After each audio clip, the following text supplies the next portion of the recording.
good place to start would be to talk about Andy Rankin and his background and how Midsummer all started about. So for those who don't know, do you want to give a little bit of an intro to Midsummer and a little bit about Andy? Certainly, yeah. So Andy was working, the founder of Midsummer was working for the British Antarctic Survey and building off-grid systems for sort of monitoring down in Antarctica, and also living off-grid, so living on a boat. So being handy with electronics, he built himself a battery system, solar system for his canal boat, and found that others, other boaties were also interested in such systems. So I think that's how Andy founded Midsummer, was providing off-grid systems to those living off-grid. This was just before the feed-in tariffs came in for solar. So the natural progression for the business was to move into solar installations, because he was finding that there was a lot of demand for that. What Andy then did was wrote a software tool so that when they went out on site and measured up the roofs, they would bring those dimensions home, put it into the software, and it would look at what was in stock, the solar panels that were in stock, and build basically a kit list saying these are the bits that you need to go out and do the installation. They then thought, well, hang on, given that we're also selling these wholesale, why don't we make that software available to anyone who wants to use it, to installers, and then they could just hit buy now and order that kit off Midsummer. So that grew very quickly, and the wholesale business was really driven by that software now called Easy PV. At one point, Midsummer sort of was slightly competing with those who were both buying the kit wholesale and also doing the solar installations. So Midsummer stopped doing the solar installations. That software now, Easy PV, has about 33,000 projects a month. Wow. Going through it, and that really drives a lot of the solar sales. And about 4 or 5 years ago, we did the same for heat loss calculations. So we've got a bit of software called Heat Punk, where anyone can sign up. It's free to use, and you can use that and work out the heat loss of a property. And again, if you want, you can just hit buy from Midsummer and get all the kit that you need for that installation. That's made a huge change in terms of the way people were buying materials before. I go back to the days when I was involved in it, and you had companies like Go Geothermal, and they were doing a lot of the legwork in terms of the design and pulling all the components together, and it made life a lot easier. Then I forget the company name now, the one that got bought out by Travis Perkins, Solar. You must be Solfex, yeah, and they were doing a similar kind of thing for solar. One of the first that were kind of a whole package of kit, but they never had the software element. But I guess that must have made a huge difference, because to actually produce that full bill of materials, each unit item priced up, you know exactly what you were paying for it. You give your quote to the customer. If they accept it, you go on, you place order, everything gets delivered to site. Yeah, and certainly I think one of the key things is that it's so scalable. If you have 5 times as many users for software, it's not actually, you don't have to put a huge amount of extra effort in compared to if you were doing the designs for a customer and had to do 5 times as many designs. You would have to have 5 times the staff and put a huge amount of extra effort in there. So it means that our wholesale business and the software business can be far more scalable, rather than people turning to us and us having to manually do the heat loss designs or do the solar design. So, and I guess if you've got that visibility, of projects coming in, as the volumes of projects go up, and you're going to get a conversion from those, so then the stock levels associated to those projects kind of grow alongside it. Very much so, and it's working well. And I think, what are we up to now, Rhys? I think it's 1,500 projects a month or something like that on about 1,500. That's and that's the heat. So it was Easy PV first. So was Andy was he a software programmer? Was that where he started off life, or was he? I know he was obviously doing the work out in the Antarctic, but was he software, or did he know somebody that knew software and said, in order to do this, I need to bring somebody in? I think he wrote the initial code because I think initially it was a tool for himself to help him. As it kind of progressed, developers came in. Andy now very much he kind of heads up the software team. So both from the Midsummer runs fully kind of custom built internal systems. We don't rely on kind of third parties for that. So we've got a team that do that, and then we've got a team that focuses solely on Easy PV and Heat Punk development. bug fixing features, those sorts of things. And then also a team now that's kind of driving software out into the market, doing more business development type stuff, training. So he kind of sits there now and has sort of released the reins on the wholesale side of the business to do its thing. And then he works on software mostly. Yeah, mega impressive. I think I came down and met your guys. Must have been 12 months ago now, and I kind of was given the presentation of kind of where you've come from to where you are now, and the scale of growth, especially when you consider, we mentioned Travis Perkins in that market, City Plumbing, huge organizations that you've kind of stood toe to toe with, and probably in many cases in renewables gone past.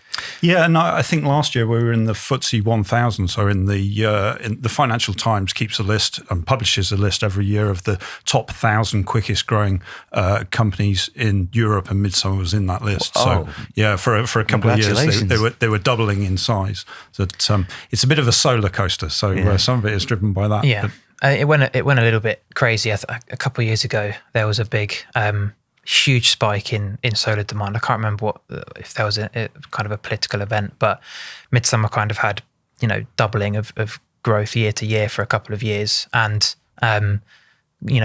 came into all the things that happen when you try and scale very quickly, but we're always more cautious not to overextend. So I think where others have potentially struggled as that's backed off, Midsummer have been fairly healthy. And I think you mentioned kind of City Plumbing and Travis Perkins. I think Midsummer have been very capable at dealing with the now sort of dominated Chinese manufacturers and handling a lot of the shipping directly, and containers and ports and everything. So we got quite itself, isn't it? Yeah, we've become pretty efficient at doing that, and I think that's opened a lot of good relationships and doors that mean we can basically stay at the front of the solar market, and now venturing into heat pumps, hoping to continue to grow and do the same there.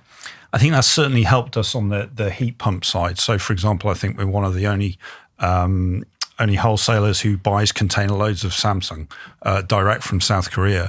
And, part of having a sort of big brother on the solar side, when I turn to them and say, I want a container of heat pumps, they say, is it just one? You want 2 or 3? Because on the solar side, they're getting a lot more than that. So that's useful. And that makes, it's something that when I talk about one of the reasons why we set up PTO and what we wanted to do in terms of our mission and vision was ultimately getting to a place where we could drive down the capital cost of having these technologies installed. And I think at some point with heat pumps, we have to get there. If the grant ever goes, when the grant goes, the capital cost of the equipment at the moment, it just wouldn't be viable. But by increasing volume and distribution, and being able to go to the likes of the factories in South Korea and get Samsung delivered directly into port, then you start to be able to kind of create that opportunity for more competitive pricing in the market against even the big boys. If they're not selling enough of them, then they're not going to be getting the same buying power as you guys would. Yeah, certainly. And I think, as you say, it's that volume and again, making the process as seamless and as simple as possible for the installer has got to help. And that's, again, what the software helps drive, is make that flow really easy from first inquiry all the way through to delivery, so that there aren't huge costs involved with every single sale. And, they don't have to put so much overhead to sort of cover the upfront costs and going from there. So. It's a big point, isn't it? Because we did a piece of work last year where we were working with installers to understand what is the cost that goes in to an inquiry before. What was the cost that goes into an inquiry for those that don't convert? Because you mentioned 1,500 going through heat pump and 30,000 going 33,000 roughly. Yeah. So that shows. To anybody who is saying that there is no interest in the technologies out there, the shows there is a high demand for it. But unfortunately, the reason for having those surveys is that there's plenty of reasons why heat installations can't go ahead, and it may well be that the cost of the installation might be prohibitive, or the savings aren't sufficient enough for the user, or maybe it's just not the right time, and maybe they decide to go down an alternative route. And we found that from survey to installation, the conversion rate was about 5%. Yep. which is a huge amount of time and effort. People going in, doing those calculations, even though you guys have made it relatively easy to do, somebody still has to visit the property, do the individual heat loss calculations. So a lot of our time and effort over the last 12, 18 months has been focused on that right at the front of the funnel and creating a really accurate qualification tool that installers can just sit on their website. The consumer has to go on, they put in a few details around the home, they get an accurate quotation. And then before they go out to do the survey, the consumer would create their account on the Heatio home energy platform. They can connect their smart meter, so they can run a simulation based on how they actually run their home, what it would look like if they went for a heat pump. Yep. They can upload all their imagery, so potential positions for the heat pump, space for hot water cylinders, the consumer unit, the cutout rating, those kind of things that are going to be problems, maybe the first things that a surveyor would go and look at on an installation. And if all those boxes kind of are ticked, all that information is shared with the installer, and the installer can then say, yeah, this is worth me progressing to a full site survey. And hopefully then that starts to take some of that cost out, because they call it cost of customer acquisition, that cost to go and visit all those homes and do all those surveys. And for the ones that don't go ahead, the ones who do go ahead have to pick up the can for it. But that's great, because that ecosystem is evolving and progressing, and the general support out there is fantastic. People like Nesta have been doing a lot of work, for example. So they run a scheme called Visit a Heat Pump, where, so for example, I've hosted a couple of events in Cambridge where people can just come and visit my heat pump, and Nesta have set it up really well so that you can easily find, just go to the website and find someone locally who is running a session. For the person who's doing the hosting, they can have a whole sort of agenda and suggested sort of things that you should discuss with a homeowner who is potentially interested in a heat pump. But I think it's very reassuring for a homeowner who isn't quite sure that they can go and actually visit a heat pump, talk to someone who's got one, understand the pros and cons, and get a realistic view. Because I think sometimes they feel when there's an installer there, the installer is naturally going to say it's all fine. Whereas if they talk to a homeowner who's already got one, they can talk pros and cons. So, I think one thing I was going to ask is, you kind of mentioned that you can take the smart meter data and energy data and kind of compare to this is what we'd expect your running costs to be if you're running a heat pump. I think the biggest thing that I found when starting to do running cost stuff is that people struggle to, if you're modelling the heat pump and it's going to keep the house at 21 degrees, and your current gas system is keeping your house at sometimes 18 degrees, sometimes not, it's difficult to add a value to that difference, because it's ultimately a comfort difference. So we generally find that you're modelling based off a heat loss, what we think the gas would be if it was running at 21 all the time, and the customer goes, I'm not paying anywhere near that. Yeah, it's like, but you're also cold, or you've got 3 layers on in the middle of the day, or something like that. And I just wondered if you found any differences in modelling the gas from the smart meter against the heat pump, and how that relationship kind of works. And it's part of the honesty aspect, because I mean we take, typically what happens is, from a compliance and regulatory perspective, you use the EPC data, the space and water heating kilowatt hours, and you present that. And the reality is it's nowhere close, in terms of the reality of either where they are now or where it's going to be. So we took a combination. You take the smart meter data more to understand, are they heating their home up to where it should be? So the home energy model that we've developed runs completely separate from the smart meter data. So it's, our expectation is that it was up here, and their actual usage is down here. So you can then present a realistic scenario to the user to say, if you're going to put the heat pump in and you're going to want him to be running it for longer and achieve those levels of comfort, you're actually probably going to increase your running costs, but you are going to get a better standard of living. Also within the model, you can run it against time of use tariffs, so you can start to shift some of the energy into off-peak periods for running like the hot water demand. So we try and encourage that conversation and visibility of that, so that the user is aware that they are going to have to change maybe some of their habits around how they use it. But where you see the savings is typically people who are already educated about their heating system and running even the boiler on weather compensation or run it for a prolonged period of time. But I think that's important that I know my brother, for instance, he was interested in having a heat pump. He connected his home to the platform. We ran the simulation, and he barely has his heating on. He's definitely more somebody who would go for a jumper than to turn up the temperature. So when we ran the simulation, knowing that the heat pump's going to need to be on for longer and you're going to want to get those kind of comfort levels, it would have ended up costing him more.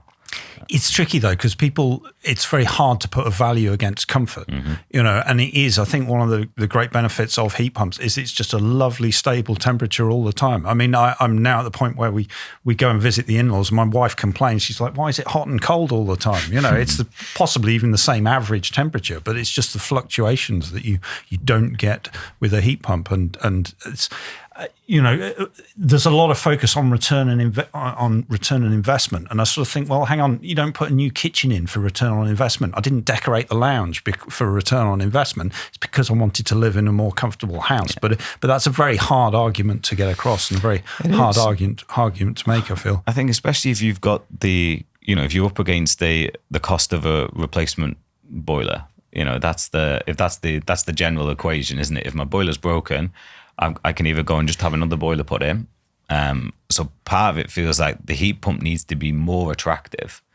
And I do think things will change. I think you don't have to look too far into the kind of geopolitical world to see that gas prices are likely only going to go one way. I don't think the route is going to be saying that we've got we can go into the North Sea and get it from there. I think we've left it too long. I think when you look at countries like Norway and Sweden and how they've kind of shifted their energy loads to being electrified, they've then generated their own electricity and now they sell their gas onto us. I think it's more likely that we are just way behind and we've got to catch up with that. And whether they start to change, whether the government starts to change the way incentives are shaped to incentivize shifting people to electric, and then maybe we see more people making that decision because the savings are so much greater if the cost difference isn't too great. But I think we've also got the issue of, you're not just necessarily taking a boiler off the wall and plugging a heat pump in. You've also got to find areas to store your hot water.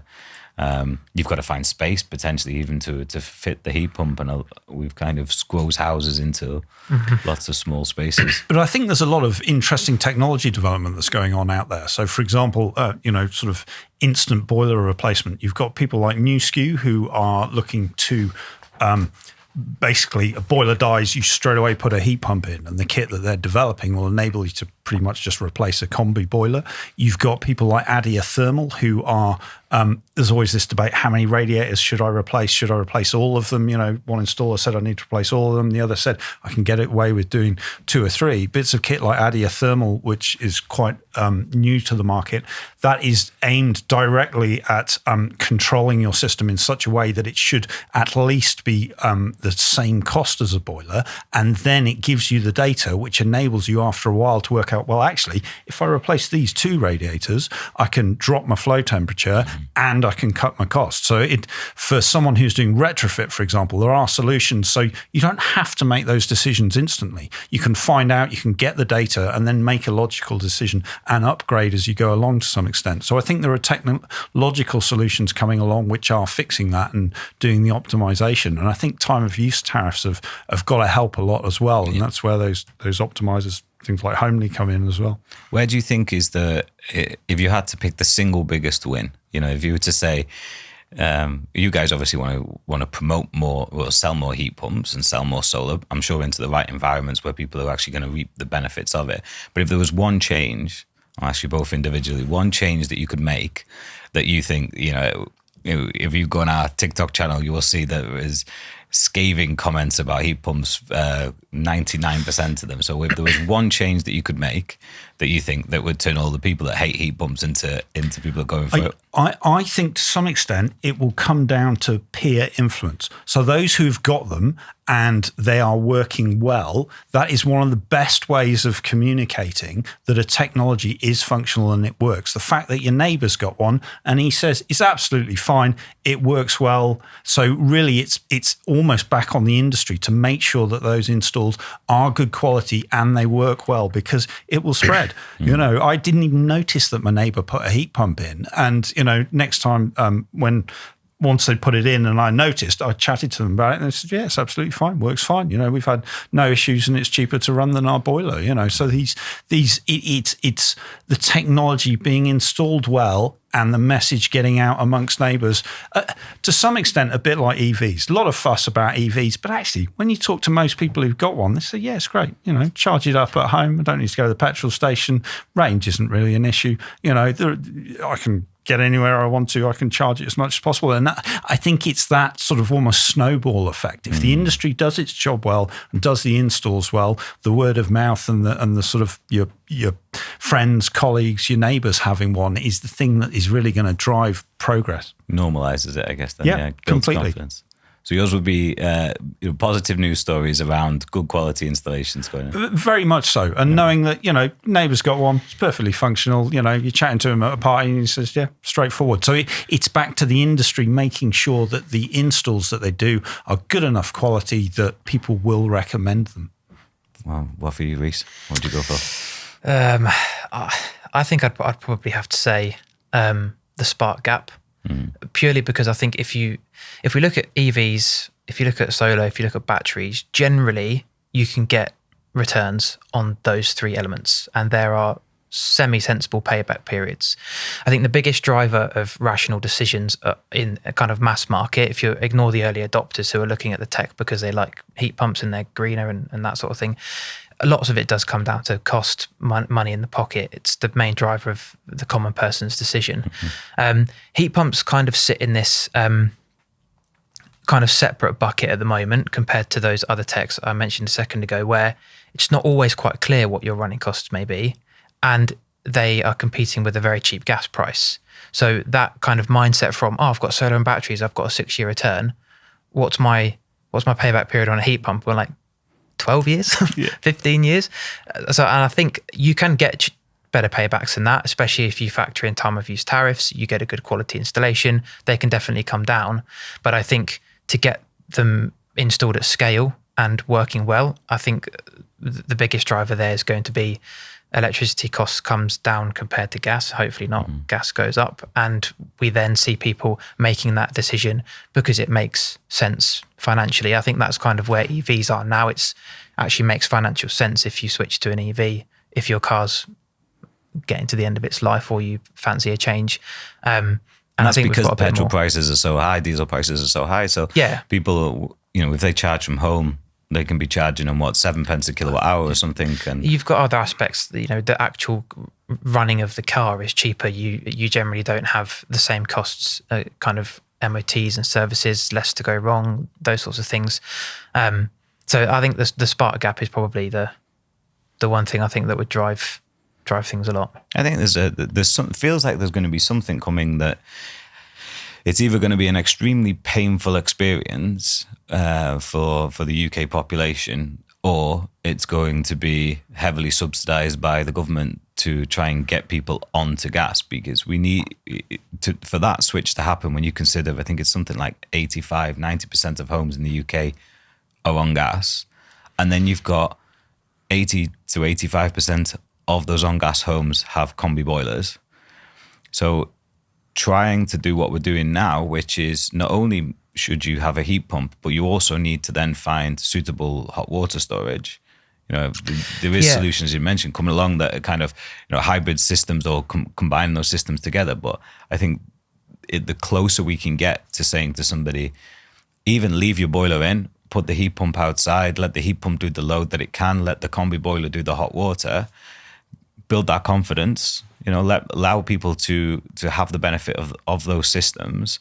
I don't know how close you guys are to it. Has this been talked about in the world of kind of reformed boiler upgrade scheme and, I know there's air to air heat pumps are starting to come into that. Yep. Which are more like your kind of traditional kind of air conditioning type systems for those who haven't come across them. But are hybrids included in the boiler upgrade scheme at all? I know they.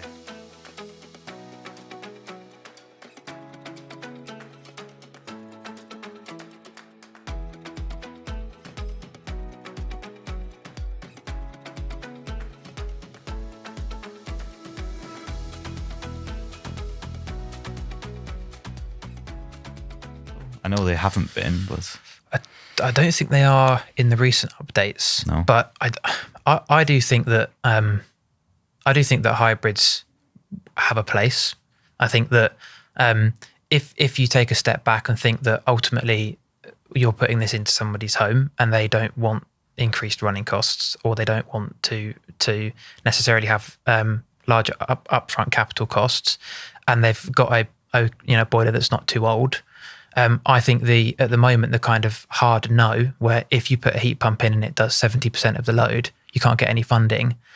You're just shutting the door on all the people that would make that change.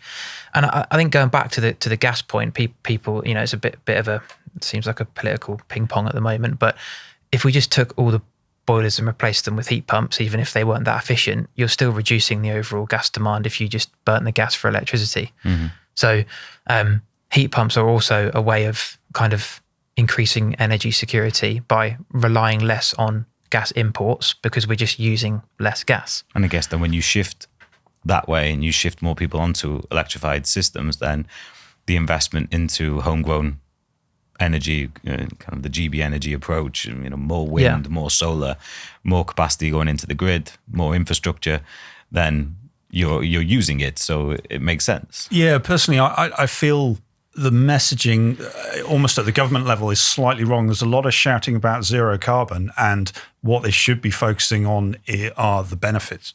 So more jobs, cleaner energy security is a big one, at the moment. And Ukraine plows onwards, and gas prices. I think it was only last month that we had the first couple of hours that weren't dictated by the gas price.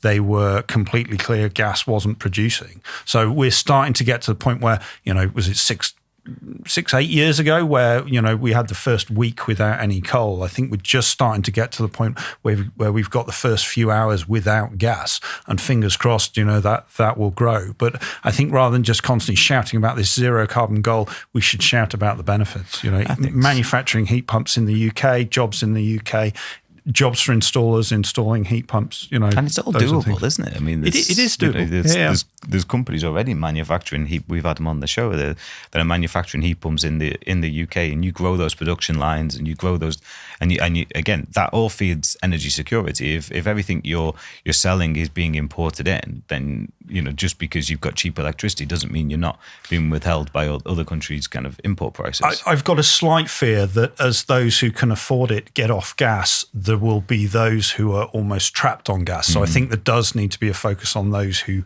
don't have the money and are sort of left with this old system. Surely the fact that those with heat pumps are no longer paying standing charge, more and more cost is going to be landed on the fewer and fewer who haven't been able to move for one reason or another. So I think we do have to slightly watch out for the laggards. They may not be laggards because they're choosing to be laggards, and I think they may need government help and support.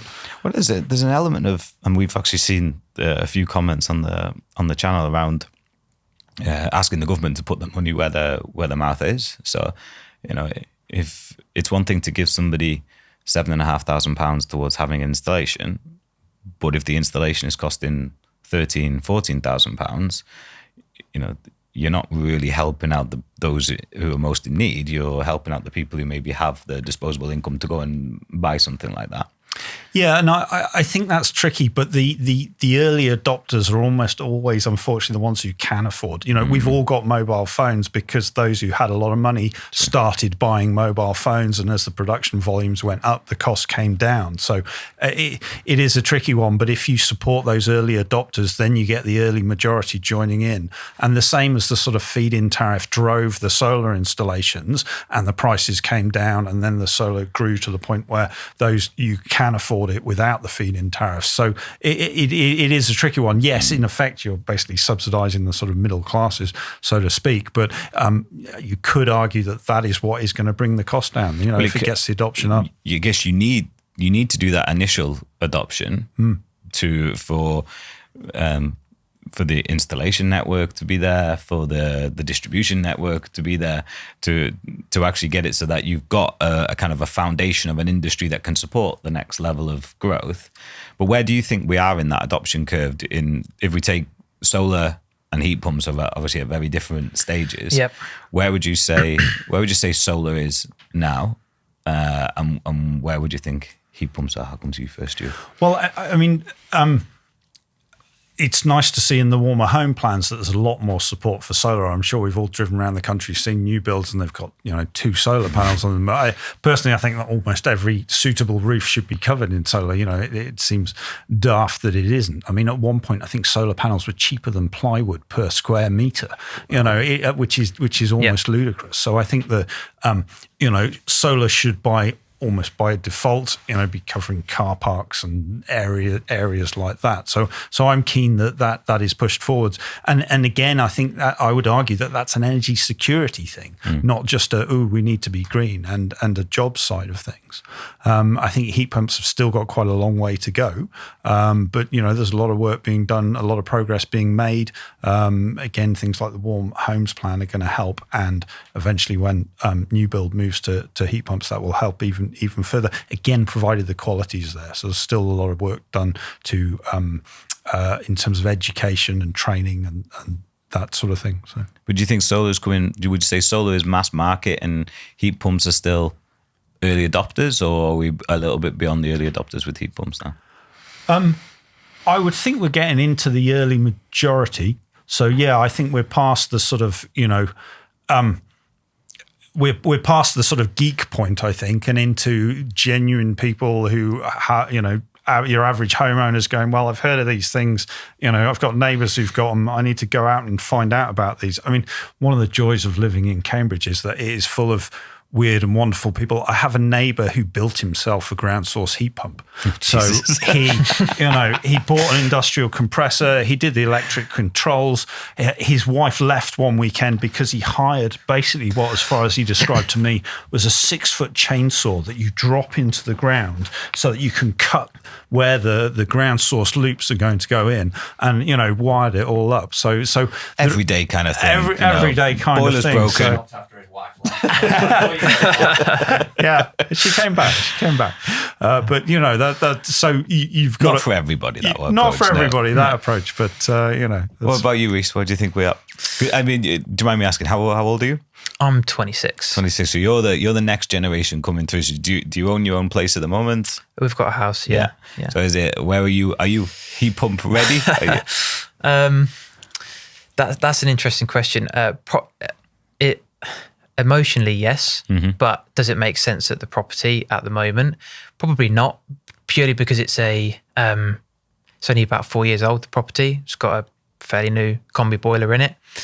The house is 3-bed, semi-detached. It's fairly small. Heat loss isn't particularly high, and neither are the energy bills because it's a new build home. So I think if I was looking at it from a financial perspective, to put in a hot water cylinder and fit the heat pump now, I probably wouldn't really need to do any radiator changes, but I'm still looking at some investment for probably marginal savings at the moment. If I had more money, would I do it? Definitely. I think I'd actually at the moment probably do solar over a heat pump. The electricity is a larger percentage of the running costs of the property than the gas is, and I think the solar market's much further ahead than the heat pump market. It's pretty much off to the races by itself. It doesn't really need any help, especially in the kind of able to pay domestic market. Even the commercial market's gaining a lot of traction. One thing that we've seen is obviously relatively low payback periods. I think average domestic properties are around 5 to 7 years payback if you put a battery in, maybe a little bit longer if it's just panels, which is fairly, I think, reasonable for most people when they're considering that. And then with there's also more to do with sort of finance for homeowners who are looking at solar, and we're looking at some of those things for easy PV. And I think heat pumps again are a bit lacking on finance options for homeowners and what's out there. I don't think there's loads at the moment. And I think the kind of looking at the Scottish funding, they have I think it's still 7,500, but then they've got a loan aspect of it to top up the rest. Yeah, which I know they've mentioned some things about loans and finances in the Warm Homes Plan. I don't really know any details on what that looks like. But actually, if you can say to somebody, it's going to cost you net zero, but there's a grant element and a loan element, and the loan element is if we can match that to kind of the payback period, the kind of difference in your energy bills from your gas to your electric, if you can pay that back over so many years, then you've not had to front all the money, but you've got a nicer system. Maybe there's some element that you have to pay a small amount, but I think looking at that a little bit more, and having finance kind of unlock the door of heat pumps for a lot of people, because they're not ultimately asked to front a few £1,000s. But what if you didn't have to? We part of the project we did last year, we did 18 months working with the Department for Energy Security and Net Zero, and talking about the different ways you can get more people engaged and more people buying into this technology. So if I ask you as a one of the subsets of consumers that they're trying to attract, you say living in that kind of highly efficient home, 3 or 4 years old, the boiler is then therefore probably been in the same amount of time, so it's not on its last legs or anything like that. If you were to make the decision to go for solar and a battery, because as you say, the electricity part is already, so that's in your conscious mind that you're thinking about doing that already, especially if it can be supplemented with a kind of 0% finance, the likelihood is you're going to switch to some kind of time of use tariff specifically for charging up the battery during those off-peak times or any of electricity you use. If at that point you were told that you could have, you could keep your boiler and you could have a free heat pump fitted, and a control system was fitted on the heat pump, that if at any point it was going to cost you more to run the heat pump than it would have done your boiler, then it will automatically switch over to run your boiler. And this goes to and we actually said this to them at when we sat down and said, that's about putting your money where your mouth is then, because it's saying, if you're confident enough that these systems are going to be more efficient to run than a boiler, and you're willing to put £7,500 of taxpayers' money towards it, then say, well, allow somebody to have the boiler, allow them to run the hot water, because in your situation, it's not just the consideration of the cost of having the installation, it would also be the cost of and space of finding somewhere to put the hot water. So for the relatively low amount of hot water that you're going to be using over a year, allow you to keep the boiler, run the combi, run it as a bivalent system, have the heat pump run in the background. £7,500 towards a hybrid system would be, I would imagine that would cover the cost of the full install. Yeah, and I think there's kind of two elements that if the decision was still, I'm going to do the solar and battery first, I see the solar and battery market kind of dragging the heat pump market up, because the next step is, well, I've got all this solar and battery power and my bills are much lower. Why don't I electrify my heating as well? And that we kind of see that trend, that especially at Midsummer, we get quite a few companies that initially were doing solar. They've gone, we're thinking about doing heat pumps as well. But also I think there's a time element, but because it's a first home, we don't necessarily envisage being there for that long necessarily, and potentially not long enough to kind of recoup the benefits of a heat pump if it's only another 2 or 3 years. If somebody said 7,500 would put a heat pump in, it's just going to do your heating unless it's cheaper to do it from the combi, I'd sign it there and then. There you go, Tom. Take that back to Desnes. He's signed it there and then, he said. It's not a question then, because you're only going to be getting a lower running cost and you've not had to spend any money. And in that scenario, as if what's being predicted happens, which is gas prices are going to go up, if that threshold at which you switch from heat pump to boiler is maybe at 50%, initially, your 50% of your load is coming from the heat pump and 50% is coming from the boiler. As gas prices organically go up, or as the gap between gas and electricity increases in favor of electricity, then the amount that you'd be running on your electricity, on your heat pump would increase. And then eventually at some point your boiler is going to die, and you go, okay, well, I'm going to now run 100% on the heat pump because there's going to be no incentive for the boiler, and you put in an inline electric heater for your hot water, because I would imagine in that kind of household, you're going to be kind of relatively instant usage, aren't you? You're going to be kind of showers, taps, baths, that kind of thing. So we have flagged that to them, is like it's a way, because the other consideration, and this may be quite a difference between where you two are in your lives as well. When you made that decision to go for a heat pump, Stuart, are you looking at your home and going, this is your house for life kind of thing? Yeah, very much so. I mean, we were doing a full retrofit. I mean, we moved out for the year, stripped the place right down. Wow. Did external wall insulation, triple glazed it, heat pump, solar. I didn't fit a battery actually. You got a hot water cylinder. That's kind of like a thermal battery. Yeah. Apparently, I'm a bit unusual in not having a battery, but thermal battery. So we were sort of doing the whole thing, and to me, it made sense from the really sort of carbon footprint side of thing. And the reason I didn't go for any form of hybrid was basically I wanted to get rid of my gas standing charge. That was a bit of a tweak, and that's a nice win though when that comes in, isn't it? Because that's another, it is. It's great. A few couple of £100 a year coming off the bill. Yep. So it was very different. A home for life type thing. We've got young kids and just intend to stay there forever. So it's a big. I mean, we've got a New Zealand lad with us today, and what we heard over there was that actually when people make decisions about buying homes, and actually maybe this is actually across Europe, I don't think it's necessarily, you don't think you have to go as far as New Zealand to find this, that when people buy a home, the mindset isn't necessarily just 5 years. Right. That's quite a UK thing. 3 to 5 years is not only the kind of speed at which you would switch your mortgage or look for an alternative provider, but a lot of countries, they actually take mortgages for life. So the whole kind of switching world that's been created in the UK with brokers taking you from 2-year fixed here to over there. I think the US does that as well. They tend to have 40-year. I think Germany's sort of 50-year. Japan, some of the Japanese ones are 75 years. It's difficult because I think for a lot of younger people, it's hard to get on the ladder, and if you are then looking to start a family and expand, the house you could afford when you were early 20s is probably now you've kind of outgrown that. So that kind of, I think, feeds into that sort of switching narrative, and that does impact decisions that you're going to make about what's going on at your home, whether you want to refit the kitchen or not. If you're only going to be there for 2 years, probably not. But also I think that the fact that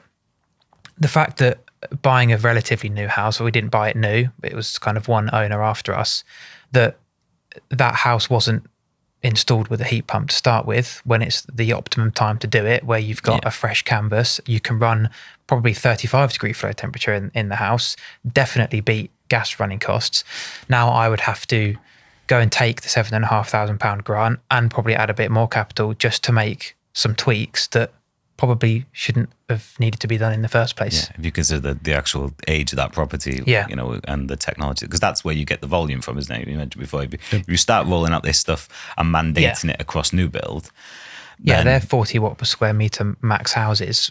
You're talking about no more than 3 to 4 kilowatt heat loss. You might need even then lots of considerations around kind of hot water reheat times. Do you need to look at a heat pump that's slightly bigger for the hot water reheat times? Can it modulate well? But all of those things can be sorted out. The fact that you're building however many homes, and then if people want a heat pump, you've got to go and get the grant, when that should have been sorted out when the houses were built, really.